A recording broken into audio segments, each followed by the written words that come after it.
ons is Dei Gracia en ons praat vandag 'n bietjie visie en missie en so ouens wat nou besoek moenie worry nie, dit gaan nou nie net teorie wees nie, ek gaan 'n paar goed met julle share. Maar vandag wil ek eintlik die vraag antwoord, waarheen gaan ons en waaraan commit ons? Want ek wil regtig vir jou sê, as jy nie commit aan iets nie, jy weet daar's 'n spreekwoord wat sê, as jy nie staan vir iets nie, val jy vir enige iets.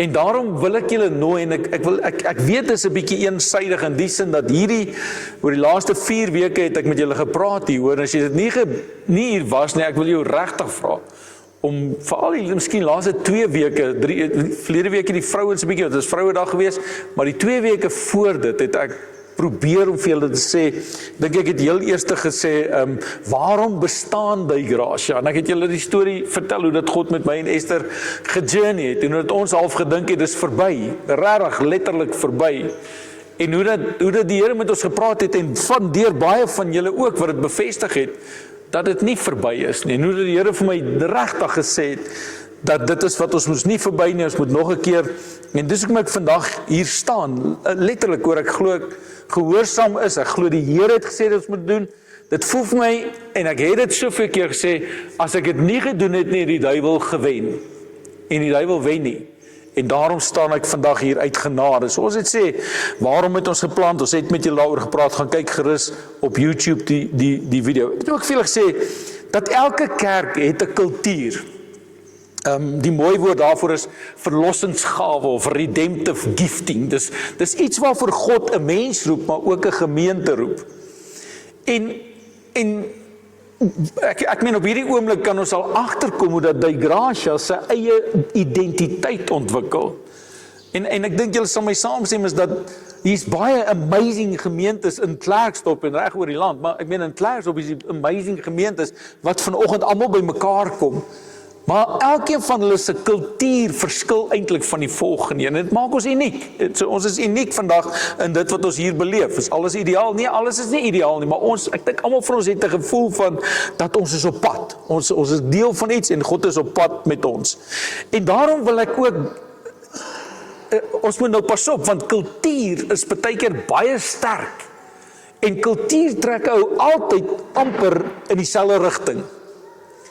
Hulle sê, daar is so 'n spreekwoord wat sê, dat culture eats strategy for breakfast. As jy nou mooi dink, culture eats strategy for breakfast. Met ander woorde sê, dat kultuur kan strategie op die einde van die dag oorneem. Jy kan die beste beplanning in die wêreld doen, maar ons kultuur is so baie keer in ons ingewortel, dat daai strategie niks beteken nie. En daarom is ek doelbewus besig om te sê, kom ons vorm ons kultuur.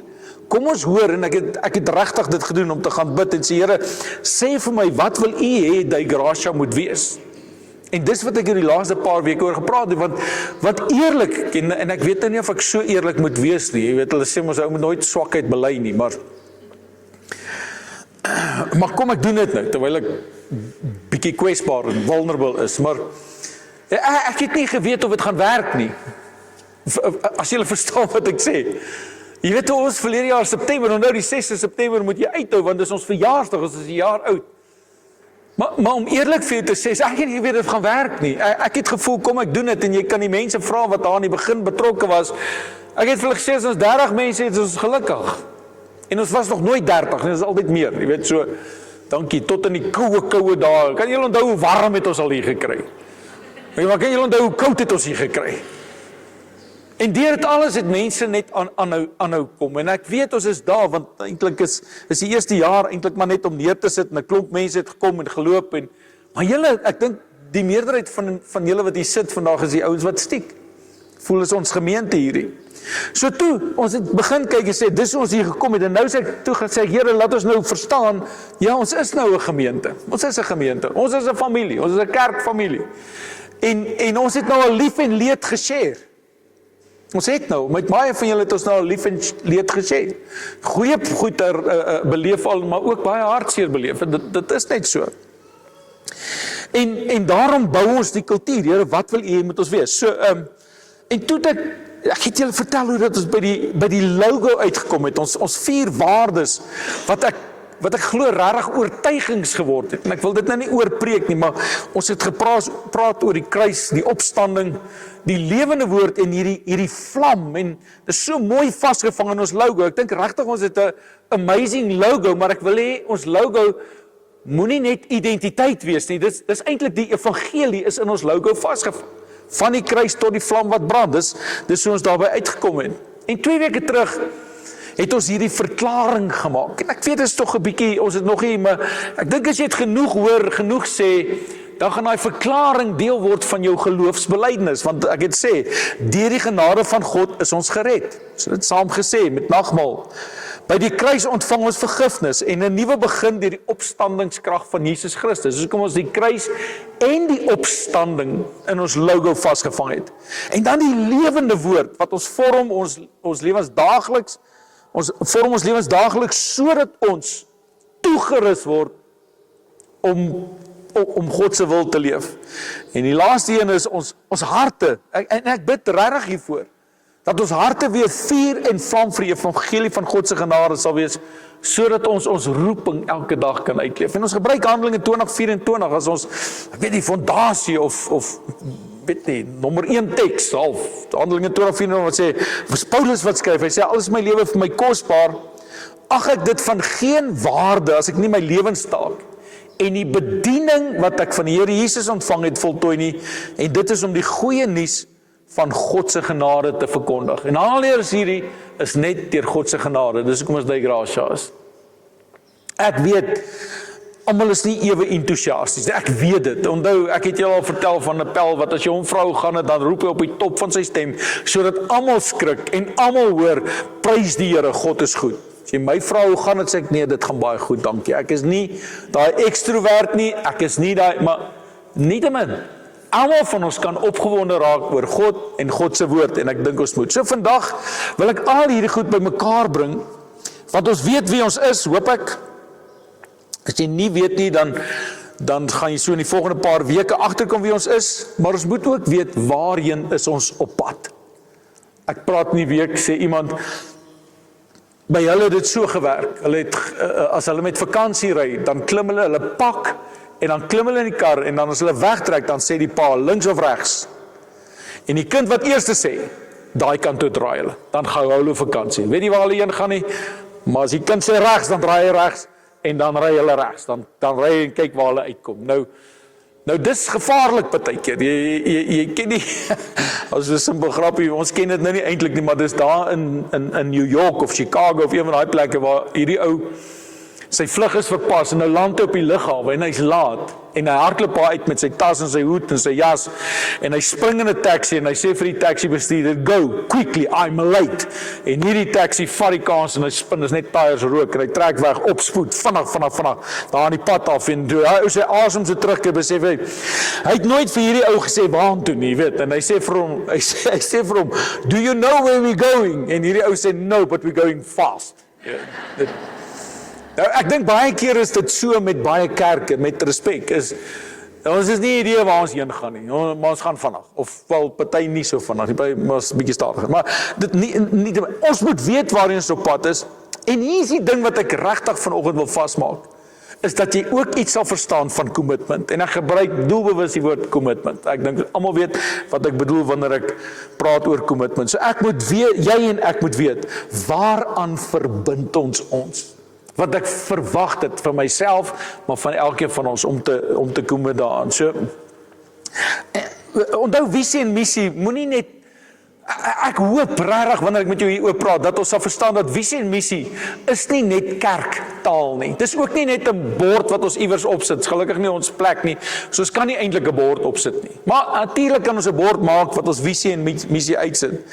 Maar ek wil hê ons moet iets verstaan daarvan, dat visie en missie moet iets wees van wie ons is, waarin ons glo. Net om kort te sê, visie sê vir ons waarin ons gaan, maar missie sê, hoe commit ons om daar uit te kom? Jy sien, visie sê, wat ek wil hê, wat ons wil hê, ons moet graag wees.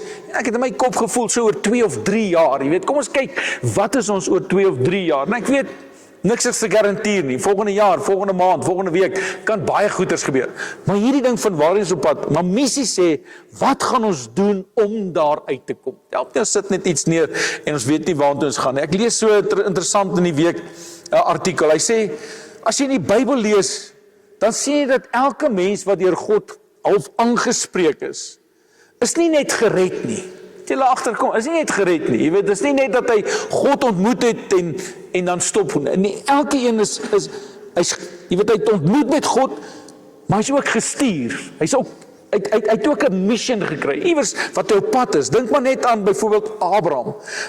Dink aan Moses. Ek eintlik sommer in die week toe sê iemand vir my, hoe lank was Moses in die ark gewees? Wie weet? Ja, Moses was nie in die ark nie, Noag. Maar Noag het 'n opdrag gekry. Jy weet, Noag het 'n opdrag gehad. Hy moes hierdie ark bou. En die mense het gedink is belaglik. Jy weet, hoe simpel kan een mens wees? Daar's nie 'n see nie, daar's nie 'n rivier nie, maar bou die ark. En partykeer voel dit vir ons ook so. Abraham is geroep, Moses is geroep, Joshua is geroep, al die profete is geroep en 'n opdrag gegee. En dan die disippels, Jesus sê, volg my. En hy sê, ek maak julle vissers van mense. Word geroep met 'n opdrag. En dan kom ons by die kerk. Want hier is die kerk. En die kerk, en ek het al hoeveel keer vir julle sê, in Korintiërs 12 sê, in die kerk is daar mense, maar hier is die opdrag, Matteus 28, en ek dink almal van ons ken dit, vers 9 sê, gaan dan na al die nasies en maak die mense my disippels. En ek love die boodskap sê dit mooi, sê, die wêreld is nou julle sendingveld. Wow! Hier sit ek en jy, en ek wil hê jy moet dit vandag verstaan, is dat ons is nie net geroep om 'n ontmoeting met God te hê. So interessant dat dit baie keer gebeur het in die verlede, dat kerk eintlik net hierdie belewenis van 'n Sondagoggend geword het. En dan stap ons hier uit en ons gaan maar net aan met ons lewens. Maar hier wêreld, wat sê, as ons hier uitstap in 'n maandagoggend werksituasie, in 'n skoolsituasie, in 'n universiteitssituasie, dit maak nie 'n saak waar nie, maar dan stap ons in ons sendingveld in, daar waar God my en jou wil gebruik. So dis belangrik. Jy sien, ons kan baie dinge meet. Ons kan mense tel hierso elke Sondagoggend. Ek dink in my hart gevoel, ek wil nie mense tel nie, maar 'n ou moet tog net vir goeie rentmeesterskap moet ons tel. Jy weet, so tel die mense. Ons kan, ek meen, jy kan 'n kerkgebou kan jy sien. It's amazing. Ek was die week nou vir 'n baie vinnige heen en weer Jeffreys Bay toe, maar ek is toe gelukkig en ek ry toe saam met Pieter Boysen terug. En nou ry ons deur daai dorpies van Jeffreys af hier. En dit is letterlik net so, elke dorpie wat jy as jy so aangery kom na hom toe, wat sien 'n mens amper heel eerste? Jy sien die kerktorings. Jy sien dit. En dis jy kan sien, hier's 'n kerk, hier's mense in ons eie dorp. Ons nou daar praat, ek en Pieter praat ook oor die stad. Daai mooi NG Kerk wat daar in die stad staan. Waar daar staan en eintlik 'n monument op 'n manier, as ek dink dit is 'n monument. Maar jy weet dis, en nou staan hy half leeg, jy weet, en dis nie half nie, heeltemal leeg. Dit is so hartseer om dit te sien. So ons kan dit meet. Ons kan finansies meet. Ons kan kyk hoe besig hou ons die mense, en ek sê ons gaan julle nie besig hou nie, want dis nie die doel om julle heeltyd hier te hê nie. Die doel is dat ons sal verstaan dat, en eintlik die vraag vra van, is ek besig om meer soos Jesus te word? En is mense om my besig om kennis te neem van wie ek is en waarvoor ek staan? En dan is ons besig om 'n verskil te maak, en dis waartoe ons op pad is. So hier is ons visie, net geformuleer. Miskien kan ons 'n bietjie verander, maar ek voel ons visie is om mense te sien wat Christus leef. Hoor mooi, ek wil jy moet dink daaroor. Mense te sien wat Christus leef. Kan julle onthou? Ek het julle die storie hoeveel keer al oor die laaste paar maande vertel. Ek het eendag hierdie opmerking gemaak. Ek sê dat die moeilikste ding, hoor my wat ek vir jou sê, die moeilikste ding van Christen wees is om Christus te leef. Kan julle onthou? Die moeilikste ding van Christen wees is om Christus te leef. En my visie vir myself en elkeen hier is om Christus te leef. En kan ek hier staan vanoggend en ongelukkig weer eens met swakheid bely, ek sukkel. Ek sukkel regtig. Dis met tye vir my baie moeilik om Christus te leef. En daarom, wanneer ek hierdie neersit, my visie vir myself en vir elkeen van ons wat deel word van die Gracia, dan sal dit regtig wees dat ek en jy dit reg kry om Christus te leef. Dan word op die einde van die dag, dat mense iets van Jesus in my sal raak sien. En ek kan dit vir jou vandag sê, en jy kan dit neerskryf, want dit is nie eenvoudig nie. Dit is nie altyd maklik nie. Partykeer is dit sommer net baie moeilik, want ons leef in 'n wêreld wat ons waardes as gelowiges glad nie waardeer nie. Of inteendeel nie eens respekteer nie. Daar is net niks van dit nie. En nou is die groot vraag, soos ek sê, ons glo, dat ons visie is om mense te sien Christus uitleef oral waar hulle kom. Dan is die vraag, hoe gaan ons dit doen? En dis waar ons by missie kom. En hier is wat ek wil hê ons missie moet wees. Hoe kom ons daar is?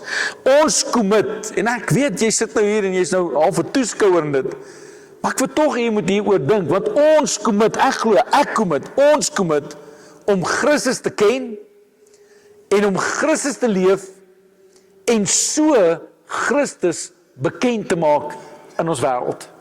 Ek commit om Christus te ken, maar om Christus te leef op so 'n manier, dat ek Christus aan mense bekendstel. Kom ek praat 'n bietjie oor hierdie gedagtes. Die eerste gedagte, en ek wil jou nogal konfronteer op 'n manier daarmee, om Christus te ken. Jy sien, hierdie is iets anders as om te weet, ja, Jesus, en om te weet, ja, die disippels, en die stories van die Bybel dalk te ken. Maar Paulus skryf hierdie in Filippense 3 vers 8, hoor hierdie teks.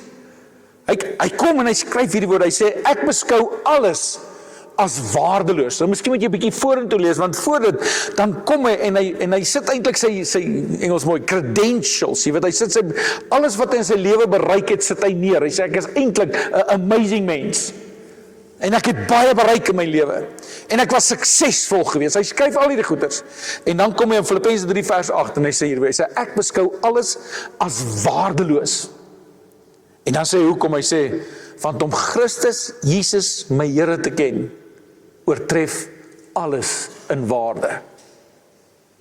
En ek onthou hierdie storie, nou, jy hoef nou nie, maar ek onthou dit sommer net, in die week sit ek, en jare terug, ek het hierdie storie baie keer vertel, en toe dit nou bietjie uitgedien geraak, maar ek weet nie, week verstaan, vang ek myself, ek dink die storie, dis van hierdie ou, wat, hy was hierdie dramaturg geweest, en had mense gekom, dan het hy Shakespeare opgevoer, jy weet, dan voer hy Shakespeare op, en ek weet nou, die van julle wat Shakespeare, ek het ook op 'n stadium dit gedoen, ek onthou niks daarvan, ek weet net iemand is dood, altyd mos met Shakespeare saam, maar nie dit nie, en na die tyd toe is daar 'n oom wat vra, kan hy iets sê, en hy laat dit toe, want so hier op die platteland, is nie baie formeel nie, en die oom stap vorentoe, en hy vat die mikrofoon, en hy staan daar, en hy begin net Psalm 23 opsê, Here is my herder, niks sal dit my ontbreek nie, en hierdie, maar ou oom, en hy staan daar, en terwyl hy Psalm 23 opsê, loop die trane oor sy wange, en die gehoor, luister hoe hy praat, en volgende ook huil die gehoor ook saam. En hierdie dramaturg sê vir die oom, hoe het jy dit reg gekry om hierdie mense so vast te vang met dit wat jy gedoen het? En hierdie oom sê, jy sien, daar is 'n verskil tussen kennis en om die herder te ken van Psalm 23. Daar's iets daarin om te verstaan dat jy weet, ons kan Johannes 3 vers 16 en ons kan Psalm 23 opsê en ons kan, jy weet, al die bekende Psalm 100, ons kan hierdie goed al uit ons kop uit opsê. Maar wanneer Paulus skryf, hy sê om die Here te ken, is iets anders. Dit beteken om naby aan hom te kom. Dit beteken om Christus, ek weet nie, om te ken. Inteendeel, hy gaan as hy verder gaan in hierdie gedeelte. Hy sê, ek beskou al hierdie goed wat eers vir my so belangrik was. Hy sê, ek beskou dit as weggooibaar. Inteendeel, een van die Engelse vertalings sê, I see it as dung. Nou, weet jy wat dung is queemus. Hy sê, ek beskou dit as letterlik niks werd nie, om Christus te ken, om hom te ken, sy karakter te ken, om Jesus se hart vir mense te ken. Om nader aan Jesus te kom, sodat dit is iets wat ek in die laaste jare wat ook al beleef het, is om sy genade iets van God se genade te beleef. Ek het hoeveel keer gesê dat wanneer ons oor God se genade praat, en ons sing daaroor, ons luister songs daaroor, en ons lees versies daaroor, Maar ons het die idee hoe groot God se genade is, maar iets daarvan het ek beleef in die laaste jaar, hoe groot God se genade oor my is, ook oor jou is. As ek sê ek ken Christus, dan om iets, ek het elke keer deesdae wanneer ek het dit hier gesê, by die Gracia, toe ons verlede jaar oor hierdie goed gepraat het, en toe het ek hierdie woord, oor die kruis van Jesus, en ek het so 'n bietjie gaan nalees, en ek het vir julle gesê dat die woord wat die kruisiging vasgevat het in die tyd wat Jesus gekruisig het, is die Engelse woord excruciating. Dis die woord wat beskryf is om die lyding aan die kruis te beskryf, en ek weet baie mense lees dit en dink, histories, maar om iets te beleef daarvan vir 'n God wat so lief het, dat Jesus sterf vir my en jou, sodat ek vandag hier kan staan, net uit genade, om so naby aan Jesus te kom, dat ek sy wil ken. En dis kom ons die Bybel lees, en ek het dit nog in die laaste ruk baie gesê, maar ek wil jou aanmoedig om jou Bybel te lees. Ek wil jou aanmoedig om te bid. Ek wil jou aanmoedig om te aanbid. En ek wil jou aanmoedig om te leer. Jy is nooit te oud om te leer nie. Inteendeel, ek dink dis hoekom ons oud word, is omdat ons ophou leer. Jy moet eintlik elke dag iets leer nog, en probeer. En die lekkerste en maklikste is om die Bybel te vat en net 'n teksvers te leer en jou eie te maak. Om erns te maak met die Bybel. Jy sal nooit vir God liewer wees as wat jy vir sy woord is nie. So ons gaan die Bybel lees, en dan gaan ons ook disippels, ons gaan met mense praat oor Jesus. Want ons wil nie hê dat mense moet meer van Jesus weet nie. Inteendeel, ek sien deesdae, en ek sien in my eie onbekwaamheid vir jou probeer verduidelik.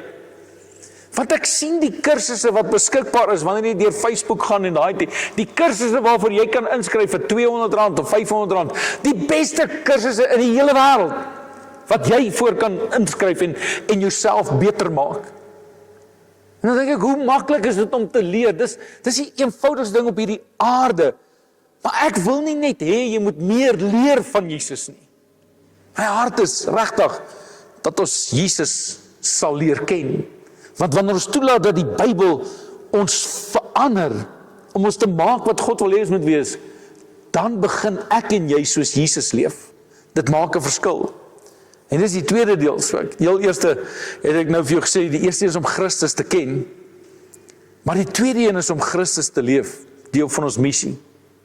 En ek wil weer sê, dis nie maklik nie. Maar dis waaraan ek commit. En ek vra jou om saam met my te commit daaraan. Die moeilikste deel van Christen wees, laat ek dit nog een keer sê, is om Christus te leef. Het is maklik om oor Jesus te praat.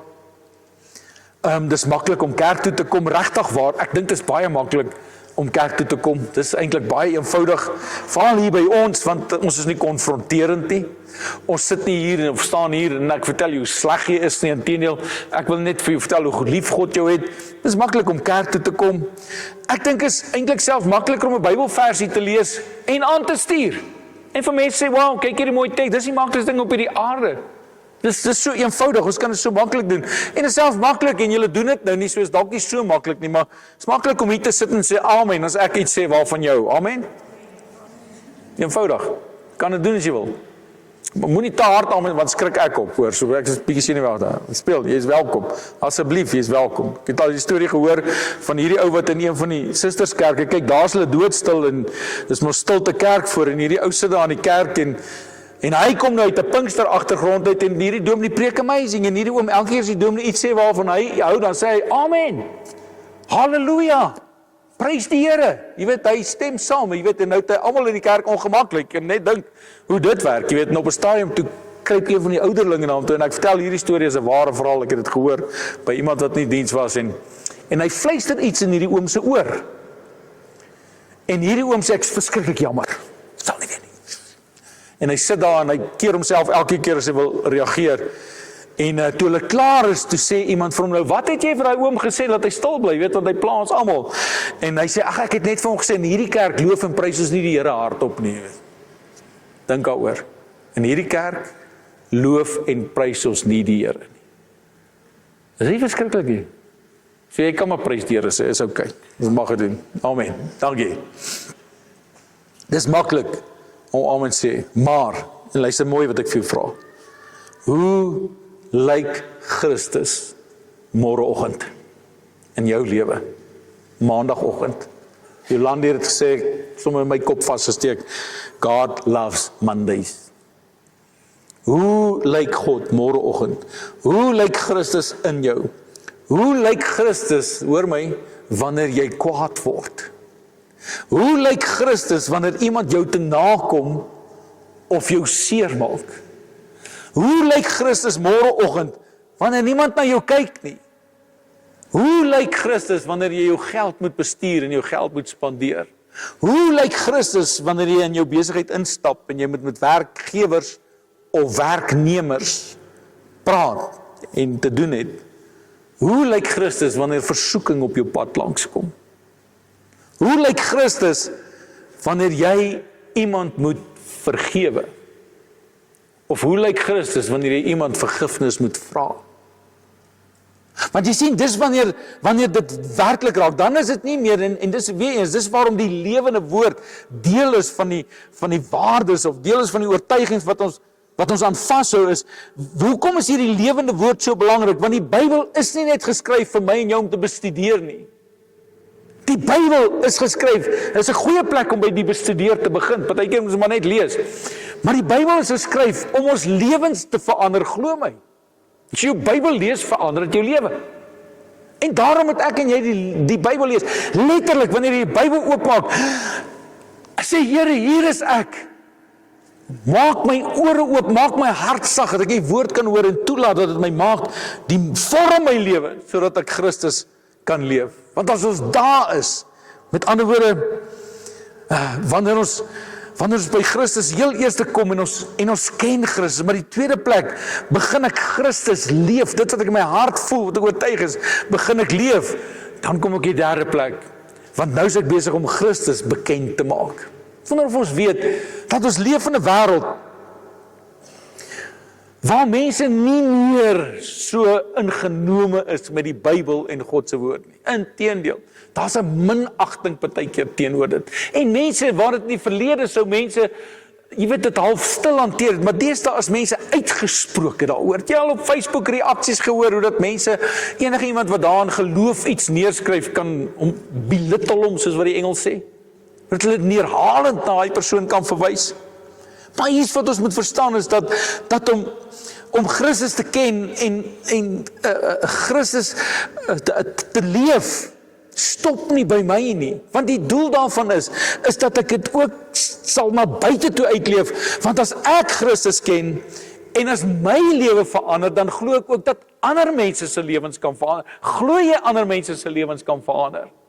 Verskriklik partykeer, wanneer ons na mense kyk en half dink, daar's nie hoop vir hulle nie. Dis nie die storie van die Bybel nie. Die storie van die Bybel sê, daar's altyd hoop. Daar's altyd vir iemand 'n geleentheid om sy lewe reg te maak. It's amazing wanneer dit gebeur. Sien, Handelinge 1 vers 8 sê vir ons, hy sê, julle sal my getuies wees. Dis 'n sal, dis nie, julle kan, as julle wil, of hoe ook al nie. En my vraag aan jou is, wanneer laas het jy getuig van die goedheid van God in jou lewe? Hoor, baie keer wanneer mense sê, ek is so lucky gewees. Dink jy is lak? Dink jy regtig is lak? Teen in die week beskryf ek myself op 'n plek waar ek sê, ek wonder of ons 'n idee het, hoeveel keer God ons beskerm op 'n manier. En jy besef dit eers altyd nie. Hoe is lucky gewees? Niks met lak te doen, dit is God se genade oor jou lewe. So hierdie hele gedagte van getuie, so ons is nie gered vir onsself nie, ons is gered vir 'n roeping, en ons het dit gesê toe ons verklaring, toe sê ek, ons harte is vuur en vlam vir die evangelie van God se genade. Hoekom? Sodat ons roeping daagliks kan uitleef. God het jou geroep. Nie net vir 'n Sondag nie. Ons wil so dink partykeer. Soos dit reg kry, voel vir my regtig, dis hoe mense glo. As ek dit reg kry om hier op 'n Sondag vroom genoeg te lyk, miskien een keer amen te sê, miskien 'n teksversie te lees en op te let terwyl die pastoor preek, nie te slaap nie. Ek kry dit nogal reg. Ek sien party van julle is bietjie moeg, maar dis okay. Ek het begrip vir dit ook. Maar dan dink ons nie ek's okay. Nou kan ek die res van die week, want Woensdag aand dalk weer of nee. Ons het nodig om hierdie daagliks ons roeping uit te leef. Dis hierdie vlam wat brand, behoort te brand in ons. Soos hierdie 3 goed. En ek wil ons moet dit onthou, die heel eerste ding is om Christus te ken. Vang hom, dis wanneer jy besluit maak en jy wil die Here dien en jy lees jou Bybel nie net as teorie nie, maar om te leer wie God is en wat Jesus met ons wil doen en dan te leef, maar dan ook bekend te maak. Ek leef Christus op so 'n manier dat ander ook daardeur geraak word. Anders het ons eintlik geen rede om te bestaan nie. Want ek meen dan, jy weet, met respek, dan kan ons maar sommer net 'n sportklub begin. Ons kom ook op Sondag by mekaar, dan braai ons en drink, jy weet, of wat dit ook al is wat baie mense doen. Ons moet iets doen in ons wêreld. En ek het dit ook al so baie gesê, maar as ek en jy elke aand in die bed kan klim en net sê, Here, dankie, hierdie wêreld van ons is so klein bietjie beter, waar ek vandag hier was. 'n klein bietjie beter. Ek het bygedra daartoe. En ek bewees het, begin alles by genade. Maar ons commit. En ek vra commitment. Hoekom vra ek commitment? Want my vraag is, kan jy aan dit commit? En ek hou van die woord commit. Want jy sien, commit beteken iets van, ek verbind myself aan iets. Beteken letterlik, ek maak myself vas aan iets. Dit beteken, luister mooi, ek hou nie net van wat jy sê nie. Of ek hou nie net van die idee nie. Dis nie net dat ek saamstem met dit nie. Of ja, ek sit hier op die kantlyn en kyk nie. Maar commitment, hoor mooi, commitment sê, ek is deel van, hierdie is my gemeente. Hierdie is my familie. Hierdie is my roeping. Dis waarvoor God my geroep het. En hierdie is waarvoor ek myself beskikbaar stel. Ek is bereid om meer te doen as net 'n uur en 'n half op 'n Sondagoggend. Ek is bereid om te commit daan. Ek commit aan hierdie gemeente, hierdie familie. Ek is bereid om saam met hulle hierdie pad te loop. En ek vra jou, want jy sien, iewerster moet ons ja sê vir iets. Want ons nie ja sê vir iets nie, sê ons ja vir enigiets anderster. Iewerster moet ons besluit, ja, ek wil deel hiervan weet. En hierdie is so belangrik. Het is so belangrik. Ek hoop jy verstaan waar ek vandag met jou praat, dat jy sal verstaan is. Ek kan dit nie vir jou doen nie. Ek kan nie. Jou man kan dit nie vir jou doen nie en jou vrou kan dit nie vir jou doen nie. Jou ouers kan dit nie vir die kinders doen nie. Elkeen van ons moet dit self besluit. Ek kies om deel daarvan te wees. Ek kan nie Christus vir jou leef nie. Inteendeel, ek kan net seker wees, daar sal 'n klomp argumente wees, as jy as vrou vir jou man elke keer sê as hy nie Christus leef nie. Ek dink hulle gaan boks. Ek dink nie hy gaan daarvan hou nie. Want jy hoef nie, hy weet klaar hy was verkeerd geweest. Dus gister toe iemand voor my inry en ek blaas hoeter vir hom. Hy sê, ja, nee, jy weet. Esther hoef niks te sê nie, want wat weet ek? Ek weet dis nie Christus. That's not the way to go. Maar ons groei. Dis moeilik in ons land. Ek dink die uitdaging vir my is groter. Maar die Here sal nie vir ons vra doen dit, as ons dit nie kan doen nie. Ek kan nie Christus vir jou leef nie. Jy kan nie Christus vir my leef nie. Elkeen van ons moet sê, ek commit om Christus te ken. Ek commit om Christus te leef. En ek commit om Christus bekend te maak. Die Here het jou nie geroep om die eindverbruiker van hierdie goeie nuus te wees nie. Hou jou nooi my oë te sluit saam met my. Jy kan net daar sit. En ek vra jou om vir 'n oomblik net saam met my te bid. En nie is, ek hoop ons verstaan die erns van dit. Dis nie sommer net nie, dis regtig waar ek glo. Ek dink ek het dit al gesê, maar oor 'n jaar van nou af, wanneer mense van ons praat van Dei Gratia, dat hulle ophou praat van my, maar hulle praat van hoe dat die mense wat deel is van Dei Gratia verander het, en dalk geword het mense wat Christus leef. Wanneer ons oor 'n paar jaar kyk, nou, ek meen, maak nie 'n saak hoe ons gebou lyk nie, en ons vertrou die Here vir 'n gebou. Ons bid regtig vir 'n gebou, waar ons eie kan maak en lekker maak, vir ons gerieflik maak. Ons oor 'n paar jaar nie bekend sal wees van die gebou, wat ons gebou het, of mooi gemaak het, of wat ook al nie. Dat ons onthou sal word vir die feit, dat ons Christus geleef het. Ek wil in my hart glo, dat elkeen van ons, geroep is om 'n verskil te maak. Ons, Dei Gratia, die Here roep ons, om iets anders te doen as net net kerk te wees. En daarom gaan ons die volgende paar weke, en eintlik sê maande, gaan ons praat oor hierdie gedagte, die pad vorentoe, oor hierdie lewe. Hoe lyk hierdie lewe? Hierdie Christuslewe. Hoe lyk dit as ek Christus leef?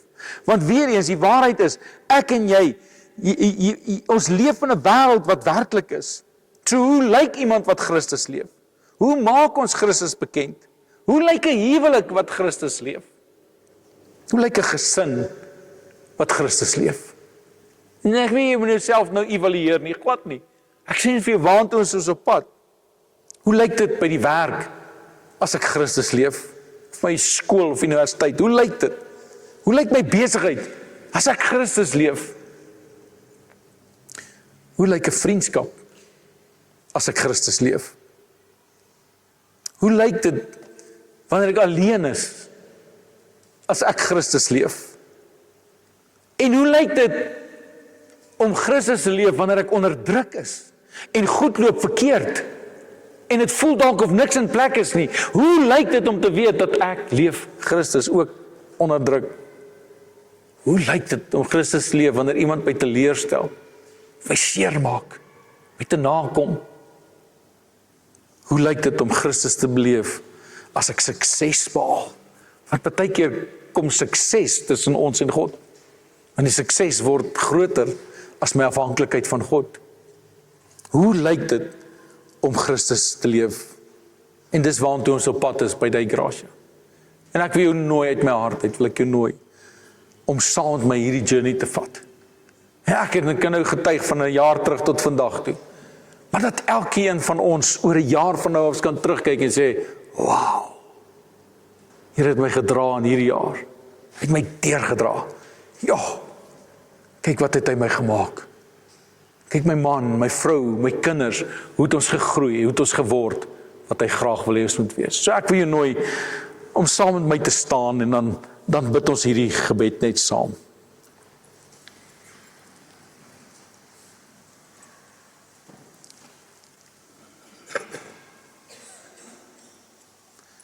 Vader in die hemel, ag ons kan baie hieroor praat, ons het al baie oor gepraat. Maar in my hart is daar een oortuiging en dit is Vader, dat ons almal vandag kan commit om Christus te ken. Inteendeel, Here, U woord sê, soek nader tot my, en ek sal tot jou nader. As ons nader aan Christus kom jy altyd nader aan ons. Ek weet, Here, U wil ons elkeen nader aan U. So Johannes bid, hy sê, Here, laat ek minder word en U meer. Ek bid dit vir elkeen van ons, dat ons Christus sal ken. Maar dan bid ek ook, Here, uit my hart uit, en ek weet ons sal struikel, en ons sal dit dalk elke dag nie elke dag reg kry nie. Maar Here, ons commit ook vandag om Christus te leef.